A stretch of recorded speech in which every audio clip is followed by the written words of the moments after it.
Oruzon müeyyidinin özü həmişə deyir, elə İbtidai istintaq dövründə deyirdi, məhkəmə və Bakı Ağır Cinayətlər Məhkəməsində deyirdi. İndi də həmin sözləri təkrarladı ki, mən cinayət törətməmişəm, mən narkoman deyiləm.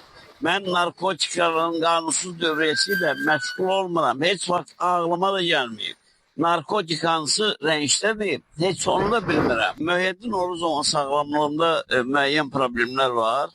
O sağlamlığın pozulması da özünün dediyinə görə 2023-cü ildə oktyabr ayında Prizdə və o tutulan vaxtı 32-ci polis bölməsi tərəfindən tutulan vaxtı özünün dediyinə görə 32-ci polis bölməsinin rəisi Sami Subanov tərəfindən işgəncəyə məruz qaldığı vaxtı aldığı deməli xəsarətlərdir.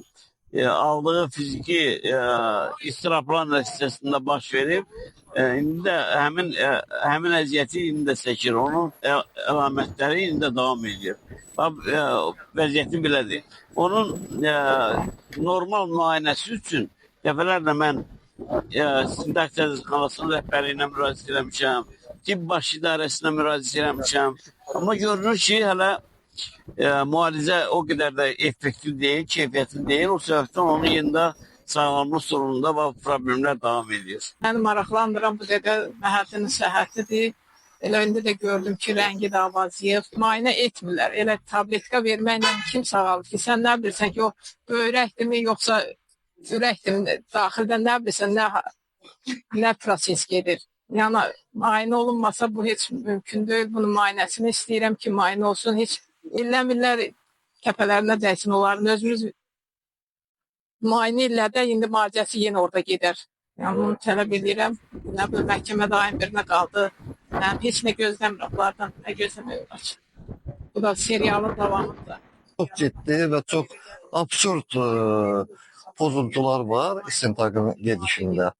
Nə vaxtla bağlı, saxlanma yeri ilə bağlı, müxtəlif faktlarla bağlı elə pozuntular var ki, yəni bu kör görünür. Açıq aydın sübut edir ki, bu iş quramadır və nəyin əsasında qurama olduğunu da sübut etmək çətin deyil.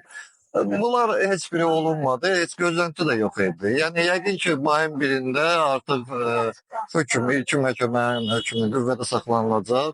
Hətta biz bir tərəfdən də istəyirik ki, biraz tez qutarsın məhkəmə ki, Müeyyidin cəza çəkmə müəssisəsinə getsin və müalicə oluna bilsin. Çünki səhhətində çox ciddi pozuntular var.